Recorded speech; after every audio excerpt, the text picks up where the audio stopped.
Hi everybody, I hope you're all doing really well. Back today to do one of my favourite videos to do at this time of the year, where I'm kind of looking back retrospectively on my previous year's reading, and that is to go through all of the historical fiction that I've read and tier rank those different books. In 2024 I ended up reading 31 books which were counted as historical fiction, which is pretty much on par with how much I read last year. It's definitely my favourite genre, so I always like to take this moment to go through those books and give you a sense of the best, the worst, and those in the middle. As with my previous tier ranking videos for historical fiction, I am not including rereads, though maybe confusingly I am including Greek myth retellings. Basically, my criteria for this video is basically if the book takes place vaguely in the past, it's counting as historical fiction. Doesn't matter whether or not it could have actually existed. If we are meant to presume that it took place sometime way back when, it's going to count. So I do have Greek myth retellings in here. I do have historical fiction where it's looking at fictional characters, where it's looking at real life figures. I'm including time travel books in here. And yeah, those are all of the caveats really for this. So without much further ado, let's just get straight into tier ranking these brilliant books. So here we have my little tier ranking. So as I always do, I am never creative enough to think of fun little labels for these different tiers. So instead I just have emoji. So we have the heart eyes emoji for the best of the best historical fiction, a nice little smiley face for the next tier down, a straight face for the third tier, a this book kind of confused me for fourth down, and then swear mouth emoji for the historical fiction that I just don't think were very good or made me angry in some way. Hopefully we won't have too many of those books this time. Starting off, we have The Captive Queen by Alison Weir. This is historical fiction looking at the marriage of Eleanor of Aquitaine and Henry II. This for me was pretty middle of the row Alison Weir historical fiction. You'll know I previously have read her Six Tudor Queens series as well as her Tudor Roses series and really enjoyed them. You know, some books being 3-star, others being 5-star. This I would say kind of sits around about a 3.5. You know, some really engaging passages in here, but I wasn't always sure whether it was Alison Weir's retelling of her life as much as it was Eleanor of Aquitaine and Henry II just being very interesting people. You know, I think the characterization was pretty consistent. I feel Alison Weir is pretty good with that, but in terms of being an engaging historical fiction read, I would probably say that this sits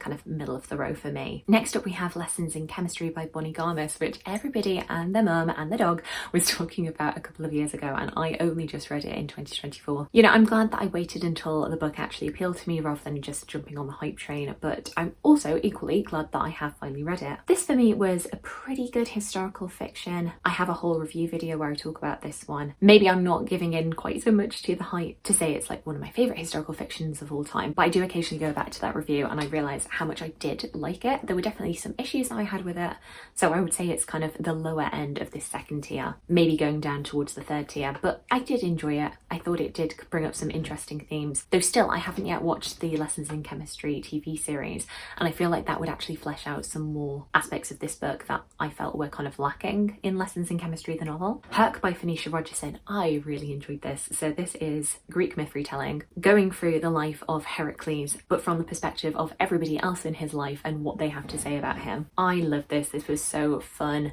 A lot of the characters are very sassy, they're full of personality, got lots of points of view in here. I had a great time with this. I definitely think it's second tier, definitely ahead of Lessons in Chemistry for me. Had a really good time with this book. And once again, I do have a full review video for this if you want to check it out. Another Alison Weir that I read was The Lady Elizabeth, looking at the early life of Elizabeth I before she became queen. Did I like this as much as The Captive Queen? I would say probably a little bit less. What was pulling me through this one is the fact that I do enjoy this period of history and I do enjoy learning about Elizabeth I, but it was another aspect where what Alison Weir chose to do with the historical events that we either do or do not know much about, or any controversial areas in Elizabeth's life, I wasn't really a fan of. So I'm actually, this feels controversial, but I am going to put it on the tier, the fourth tier, because there were some choices in here that I was just like, not sure that's really the one for me. Then next we have Miss Marley by Vanessa LeFay. I really enjoyed this one.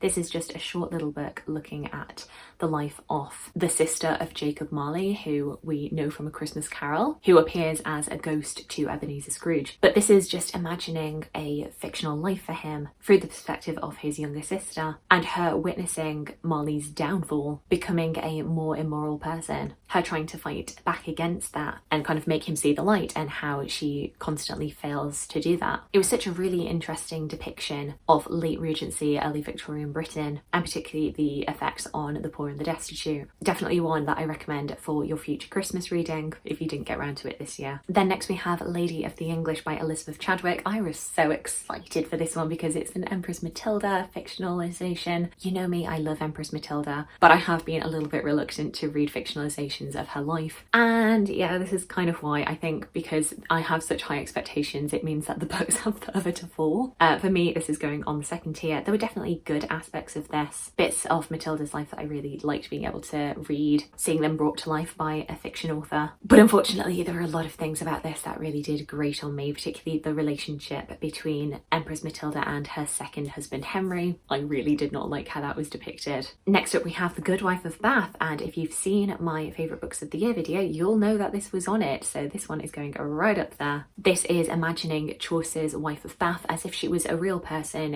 who Chaucer had been inspired to write about. Though the book is not really primarily about Chaucer and his writing of her, but really the rest of her life, her really striving to make her lot in life better from the age of 12 right up until her death, all the many misadventures that go on along the way. And she's such an inspiring figure. It's a really interesting portrayal of medieval England and what it would have been like for a less well-off woman who doesn't have access to education, who doesn't have many opportunities to better herself, the kind of grit and tenacity that would be needed to take any opportunities as they come your way. It is brutal at times. There are definitely harrowing moments, but I found it such an engaging, rewarding read. Next up we have Firebrand by Elizabeth Fremantle. Oh, another Tudor historical fiction that I just thought was okay. I'm really interested to watch the film. I've been really anticipating that. This is looking at the life of Catherine Parr, who was the sixth wife of Henry VIII, reimagining her time at the Tudor court as Henry's wife. And yeah, it did a lot of things that I typically don't like in historical fiction, particularly the witchy wise woman trope. Catherine is a witchy wise woman. I don't feel like that was needed. Yeah, one that just didn't live up to the hype for me, and I just found a bit irritating. Next we have The Secret Service of Tea and Treason by India Holton. This is the third book in her Dangerous Damsel series, which I find to be, I don't know, slightly guilty pleasure reads. They're very silly, very quirky. This for me was pretty fun, though I definitely think the first one was my favourite. They're very fun if you can get on board with how silly they are, but for me I would say ultimately are kind of middle of the road books. But definitely if India Holton releases anything else, I am going to read it. Who doesn't want to read about flying magical houses and people who are like just that little bit too polite for their own good? Next we have The House of Fortune by Jessie Burton. This is the follow-up to The Miniaturist, which I don't believe I have on this list. No, I don't, because I wasn't going to include rereads. I buddy read this with Emily at Novell Novels and had a pretty good time. I do find The Miniaturist, I think they are solidly 4-star books for me. I think Jessie Burton crafts this world really well. That being said, I don't know necessarily that I find them the most memorable, so if this is on the 4th tier, it's kind of lower end for me. Rooftoppers by Catherine Rundle is a children's book that I've been meaning to get to since it was published 10 years ago. It's this really delightful story of a young girl who is found following a shipwreck floating in a cello case. And the man who finds her is quite an eccentric, quirky professor who takes her in and kind of brings her up in a very unconventional manner, but with so much love and respect. However, the authorities of the time do not see eye to eye with him and his methods and want her to be brought up as a proper young lady. The two are in danger of being separated, with this young girl being sent to a boarding school where she's going to be sent away to be given lessons on manner and etiquette. And so they decide, upon finding a clue to her parentage, that they are going to escape to France, to Paris in fact, in order to find out if her mother is still alive. More shenanigans go on from there. This was so delightful. Definitely a second tier for me. I do feel like as we get further along in the book, and we're focusing less on the relationship between the young girl and her guardian and more on the eponymous Rooftoppers, it does slightly lose a little bit of its way for me, but I did find that relationship just so heartening, so lovely, that I am keeping it up here. Then we have The Ornithologist's Field Guide to Love by India Holton. This is the first book in her new series, and unfortunately I just didn't have quite as good a time with this one as I did with The Dangerous Damsels. This is definitely a 4th tier. Kind of left me scratching my head where I was enjoying certain parts of it, but then I found the rest of it really dragged. The romance was okay, but everything around it just felt a little bit ridiculous. Another India Holton, The League of Gentlewoman Witches. As I've said, these are all kind of third row books for me. They have interesting commentary in them, very fun characters, but definitely not ones that I'm shouting about from the rooftops. A Lady's Guide to Scandal by Sophie Irwin, another book that was on my best books of the year. I absolutely adored this book. This is kind of a riff on Jane Austen's Persuasion, but definitely with twists and turns, about our protagonist Eliza, who is recently widowed, has a fortune unexpectedly bequeathed to her, but the condition on her keeping this fortune is that she has to keep her head down and behave and not allow any scandal to creep upon her name, otherwise her fortune will be taken away. But of course, when that is the premise, you know that scandal is eventually going to find her. I love this. It was so full of heart. There was a bit of a love triangle within this book, which usually I'm not a massive fan of, but I really enjoyed it in here because it actually felt like she did have a choice to make between the two men who were interested in her. There were twists and turns I didn't see coming.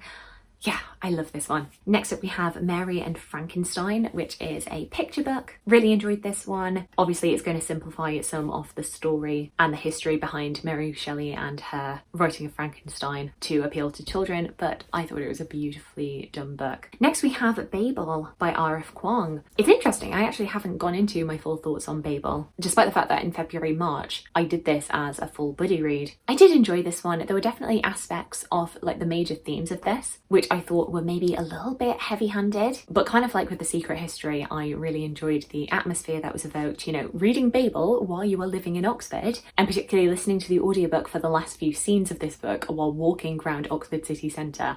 Highly recommend. Great way to do it. I don't know necessarily that this has made me more willing to read R.F Kuang's books because I feel like this is maybe a little bit different to her normal fantasy, though you can let me know. I'm sure you'll know a lot more than me. But I did have a good time with reading this, and I especially loved being able to buddy read it with quite a few other booktubers who had been meaning to pick this up. Foster by Claire Keegan.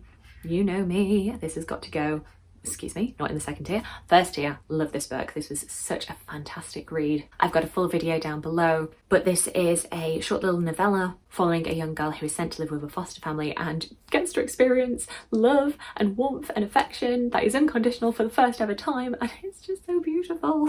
Highly, highly recommend. Another fantastic book was In Memoriam by Winn. The fact that I made these pictures portrait and not square is really kicking me because I'm having to go up and down the tier list in a way that is not pleasing to me, but this was definitely a top tier book for me. Looking at Sydney Elwood and Henry Gaunt, two boys who go to the same boarding school and are secretly in love with the other, and how their lives are rocked by the outbreak of World War I and joining up, enlisting, and their time in the trenches of World War I. Beautiful, harrowing. This is my favourite piece of World War I fiction that I have yet read. Granted, the amount of reading I've done on World War I fiction is not great, but this is my favourite, so take that. Then we have Fane by Anne-Marie MacDonald. I'm so sorry because I know so many people love this book, but I didn't. I really didn't. I really appreciate what Anne-Marie MacDonald was trying to do, but I just thought this was over long. I feel like a good 300 pages of this 800-page book could very easily have been cut. I thought there was some really baffling choices with the way that she chose to tell this story, basically repeating like major plot points in letter form earlier in the book, so that by the time we actually get to see those plot points acted out in the narrative, we already know what's going to happen.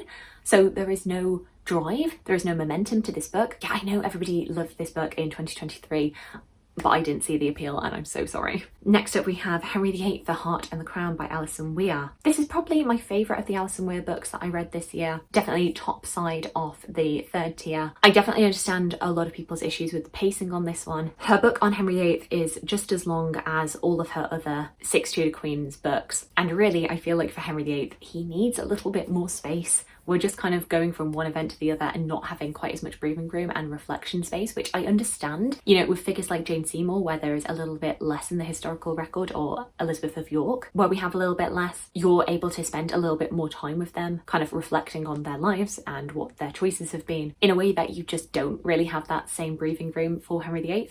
But my argument for that is then make the book longer. Don't try and cram everything in to 600 pages if really your book is a 900-page story. I know publishers might say no, but as a historical fiction fan who loves Tudor history and will read a 1,000-page tome about it, just ask Hilary Mantel. Like, I want it, give it to me. The Instrumentalist by Harriet Constable is going right to the top of the list. This was probably my second favourite book that I read last year. my first is coming up. Just this beautiful atmospheric look into a very secluded part of 17th, 18th century Venice, the orphanage, the Ospedale della Pieta, where young orphan girls were trained up as musicians, and particularly focusing on our main character Anna Maria, who is a violin prodigy, and her relationship with her mentor Antonio Vivaldi. Stunning book, not enough people are talking about it. Definitely check out my best books of the year video for more details on this, but it's brilliant and you should read it. Then another controversial one, we have Long Island by a Column to Bean, which is the long-awaited sequel to Brooklyn,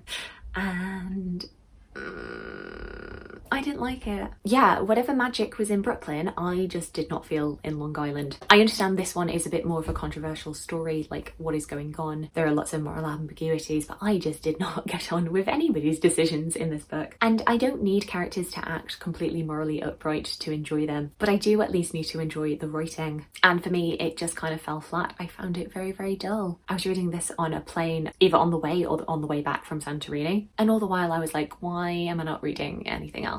Really, and just kind of ends very abruptly. I suppose it's setting up for another sequel, but I'm not sure if how I feel about picking that one up. Following on from that, we have Mary or the Birth of Frankenstein by Anne Eeckhout, and yeah, this is my least favourite book that I read this year. I was so excited for this because, as I've said previously, I love learning about Mary Wollstonecraft and Mary Shelley. I love Frankenstein as a book, and I've previously read fictionalizations of either of those women and loved it. Unfortunately, this was not the one for me. This felt like historical fan fiction, which took the name Mary Shelley, took Frankenstein, but really did nothing with it. I feel like Anna Eeckhout had a different story that she wanted to tell, but maybe her publishers knew that they wouldn't be able to market this very bland story, and so decided to throw some historical figure. But they probably thought to themselves, okay, who was living in Scotland at this specific period of history? Well, Mary Shelley. Everyone loves Frankenstein, so let's just stick her in there. Yeah. I didn't like this, didn't like it at all. Next up we have Medea by Rosie Hewlett. This was a really, really hyped Greek myth retelling, which I saw so many people recommending. I'm really pleased to say that it definitely lived up to the hype for me. If I were doing an honourable mentions video for books that didn't quite make it into the best books of the year, then this definitely would have been on it. I really enjoyed this. I thought it was a really engaging story. I did have some slight issues with the second part of the book. When we time skip about 7 or 8 years, I wanted to see a little bit more gradual shift in the relationship between Medea and Jason. But otherwise, I thought it was really compulsive, really, really engaging read. Next up we have Puck and Prejudice by Leah Riley, taking it to romance tropes, Jane Austen retelling, and hockey romance, and putting them together. We have kind of a reverse Kate and Leopold situation, where it is the modern man being brought back in time to Regency England and trying to work out how to get back home, all the while falling in love with the very first Regency woman that he meets. This was great fun. It was definitely very, very silly. I kind of put it on the same level as India Holton's books, where if you want to have a bit of a laugh and not take the historical fiction in here too seriously, it is great fun. There were some moments that did take me out of it. The fact that our hockey player ends up, despite the fact that he has never read Pride and Prejudice, can't even remember any of Jane Austen's books, ends up coming up with the name Pride and Prejudice. Oh, that scene kind of grated on me, but it was very, very good fun, so I am going to put it middle of the row. Not a hearty recommend, but definitely an enjoyable one. Next up we have Small Things Like These by Claire Keegan. Definitely a really, really interesting book, and one I'm glad that I picked up. Claire Keegan, every book that I've read from her so far has been brilliant, and this is definitely no exception. I'm sure you've heard so many people talking about Small Things Like These, and there's even a film out which I am very much intending to watch. But yeah, just her characteristic, clear, concise, very sharp, poignant writing. I really enjoyed it. The King's Mother by Annie Garthwaite. I am going to stick this. This was, just to give myself a little bit more room on top, I'm going to put this the top end of the second tier. Love this book. It was one of my best books of the year. Really enjoyed the characterization of Cecily, and especially of Richard III, the way that Annie Garthwaite chose to depict him. I wasn't expecting to enjoy quite so much as I did. So definitely, if you were a fan of the original book Cecily, then this is definitely a sequel that sticks the landing. Speaking of a sequel that struck the landing, very much so for me, was The Temple of Fortuna by Elodie Harper. This was my favourite book of the year, and this is going straight to the top. If I can move the instrumentalist. There we go. I can't talk too much about this without giving major spoilers, but this was brilliant. This was such a great ending to this series.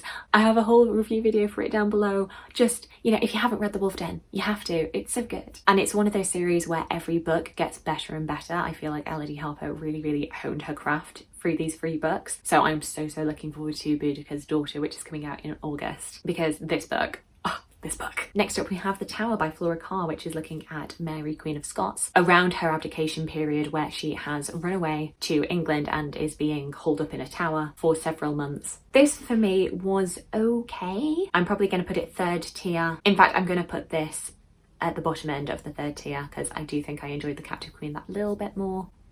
Do a bit of shifting here. Yeah, this was a really interesting period of Mary Queen of Scots' life. I found the way that the story was told, kind of jumping backwards and forwards through time, a little bit choppy. And I also don't know if it's necessarily the most interesting part of her life to tell. I feel like this book was potentially a little bit overlong for what was actually going on. But you know, I'm glad that I read it. It was definitely an interesting book, if not always the most enjoyable read. But a book that was an enjoyable read is The Trouble with Mrs. Montgomery Hurst by Katie Lumsden, and I am really struggling to get these up here, but there we go. Top tier, fantastic book. Excellent characterisation of all of these very gossipy townspeople in this fictional county of Wickenshire, who are all just a little bit baffled by the news that their very eligible neighbour, Mr. Montgomery Hurst, has marrying a widow with several children, thinking why on earth would he have chosen to do this when he was such a catch? And when there were so many single women and their families like throwing themselves at him. Yeah, this is brilliant. You'll have seen this probably crop up on quite a few people's best books of the year videos, and rightly so. Katie, you did a fantastic job with this. I expected I was going to like it, and I was still blown away with how good it was. And then the final book, going middle of the row, but definitely the higher side of middle of the row, is The Wisteria Society for Lady Scoundrels, the very start of the Dangerous Damsel series, which I definitely think was probably my favourite. Definitely, probably. It's just a very fun, zany little series with flying houses and tea time etiquette. It's fun, it's silly, you don't need to take it too seriously. But very compulsive. I ended up reading all 3 of these within the space of about 4 or 5 days. So that probably goes to show just how much I enjoyed it. So there we go, those are all of the historical fiction books that I read in 2024, tier ranked for your enjoyment. Do let me know if you've read any of the books that I've spoken about today. Alternatively, let me know about any historical fiction that you read in 2024 that you would really recommend. I'd also be interested to see if you spotted any trends with the books that I ended up ranking and any cases where they matched up to your own ranking. I would love to hear from you. I hope you're having a fantastic day, and I look forward to talking to you again soon. Thanks. Bye.